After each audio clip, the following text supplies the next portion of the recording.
Hello viewers, আশা করি আপনারা সকলেই ভালো আছেন। আজকে আমি একটা সজনে ডাঁটার রেসিপি দেখাচ্ছি। একটা সম্পূর্ণ ভিন্ন ধরনের আলাদা স্বাদের এই রান্নাটা আপনারা স্টেপ বাই স্টেপ দেখতে থাকুন। আমি সবজিগুলো এরকম লম্বা লম্বা করে কেটে নিয়েছি। আপনারা আপনাদের খুশি মতন ইচ্ছা মতন লম্বা কাটতে পারেন, কি একটু সরু কাটতে পারেন, যেভাবে খুশি সবজিগুলো কেটে নেবেন। তবে লম্বা লম্বা করে কাটাটাই ভালো লাগে বেশি। আমি গ্যাসে কড়াই বসিয়ে দিয়েছি, দিয়ে দিচ্ছি সর্ষের তেল। 2 বড় চামচ মতো সর্ষের তেল আমি এখানে দিয়ে দিয়েছি।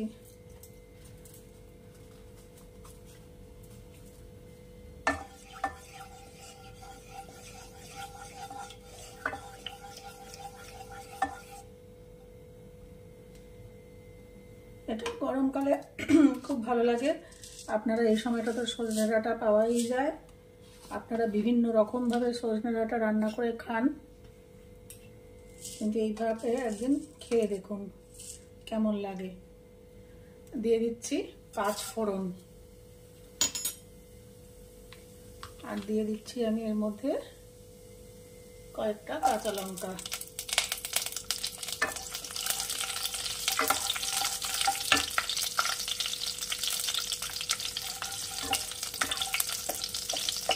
একই জিনিস অনেকভাবে রান্না করা যায়, সেটাও মানে স্বাদও হয় আলাদা আলাদা রকম।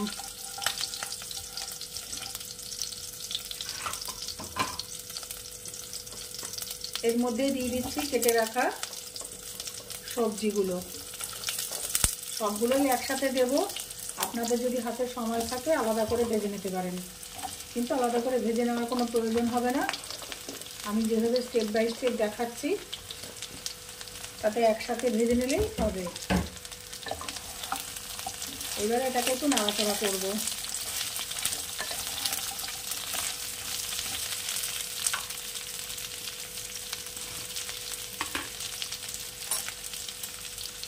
সবসময় সর্ষে বাটা দিয়ে না খেয়ে আপনারা এভাবেও খেয়ে দেখতে পারেন।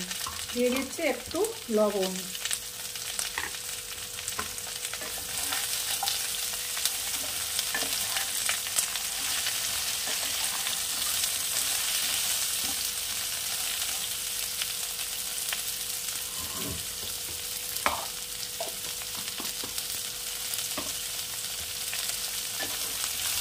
আপনারা কে কোথা থেকে আমার রান্নাটি দেখছেন সেটা কমেন্ট বক্সে অবশ্যই জানাবেন, তাহলে আমার ভালো লাগবে। আর আমার রান্নাগুলো বা রেসিপিগুলো যদি আপনাদের ভালো লেগে থাকে তাহলে আমার চ্যানেলটিকে অবশ্যই সাবস্ক্রাইব করবেন, লাইক, শেয়ার ও কমেন্ট করবেন।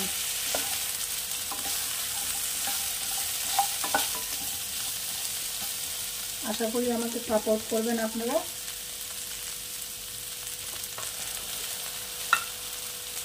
আর এরপরে দিয়ে দেব এর মধ্যে 1 চামচ জিরে গুঁড়ো।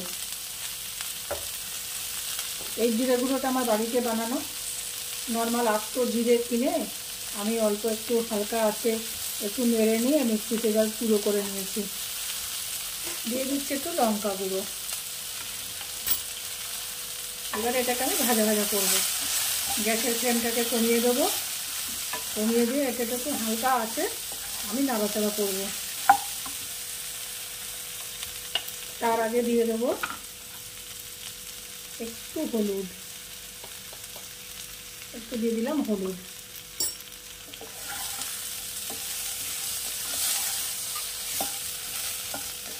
এবারে একটু ভাজা ভাজা করবো। আপনারা যদি মনে করেন এখানে একটু তেল কম লাগবে আর একটু তেলও দিতে পারেন, তবে আমি এখনই কোনো তেল দিচ্ছি না, যতটা কম তেলে রান্না করা যায়।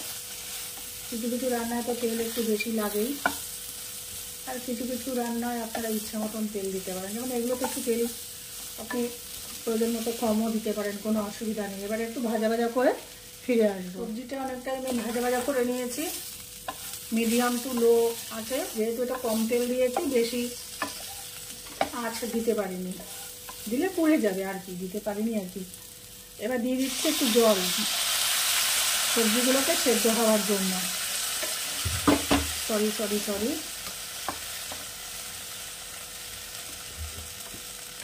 দিয়ে দিচ্ছি জল।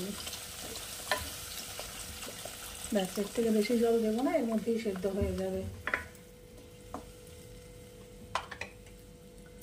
এটা ফুটে গেলে, সেদ্ধ হয়ে আসলে আমি আবার ফিরে আসছি আপনাদের কাছে। আমাকে খুব তাড়াতাড়ি রান্নাটা করতে হচ্ছে, সকাল 8টার মধ্যে সব বাড়ির লোকজন বেরোবে, তার মধ্যে ভিডিও করছি। ব্যাস, এবার এটাকে আমি গ্যাসের ফ্লেমটাকে বাড়িয়ে দিয়ে এটাকে সেদ্ধ হতে দেবো। আপনারা ইচ্ছা করলে এখানে ঢাকাও দিয়ে দিতে পারেন।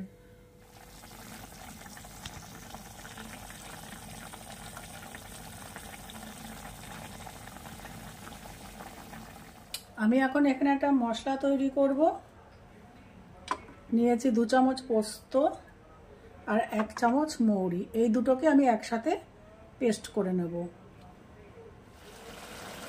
সবজি অনেকটাই সিদ্ধ হয়ে এসছে, এই যেটা দেখাচ্ছি আলু, এই যে পুরো সিদ্ধ হয়ে গেছে, 2-2খানা হয়ে যাচ্ছে। এইবারে আমি যে মশলাটা করে রেখেছিলাম সেটা দিয়ে দিলাম, মৌরি আর পোস্ত বাটা, এটা দিয়ে দিলাম। সাথে একটু বাটিটা ধুয়ে একটু জল দিয়ে দেবো, হাত থেকে কিছুটা পড়েই গেল।